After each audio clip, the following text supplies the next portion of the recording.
Media की तरफ से कुछ सवाल हैं जो मैं आप तीनों से पूछना चाहूँगा कि करके। तो पहला सवाल दैनिक भास्कर से है अमिताभ साहब के लिए। आप केबीसी के 22 वर्षों की जर्नी को किस तरह से देखते हैं? आपके लिए सवाल है सर दैनिक भास्कर से, केबीसी के 22 वर्षों की जर्नी को आप किस तरह से देखते हैं? कहाँ है वो? दैनिक है नहीं। सवाल मेरे पास आए हैं सर। अच्छा, तो मैं उनके बिहाफ में पढ़ रहा हूँ जी। सर मैं देखता हूँ कि मुझे एक और नौकरी मिल गई और क्या। बच्चन सर आपके लिए नवभारत टाइम्स से, what are some of your expectations from this season? That it has the best TRPs.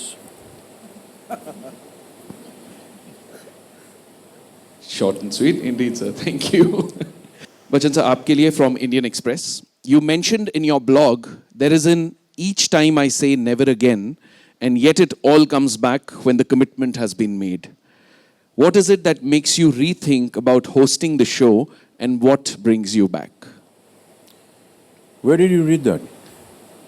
This has come from Indian Express. Just read that thing again. There is an each time I say never again and yet it all comes back when the commitment has been made. आपने अपने blog में लिखा था ये। जी अरे भाई वो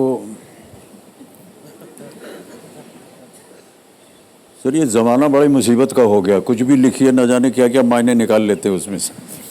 बहरहाल वो लिखा था जहां हम काम कर रहे हैं अभी एक फिल्म में हैदराबाद में, उसमें हमारी जो वेशभूषा है उसमें 1000 तरह के प्रोस्थेटिक हैं, बाल है, दाढ़ी है, लंबे लंबे हैं।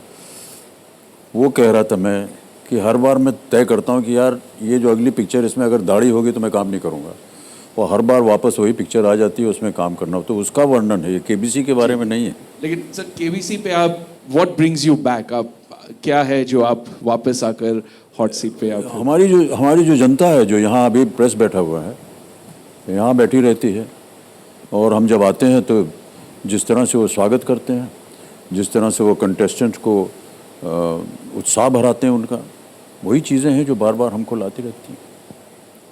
Thank you sir.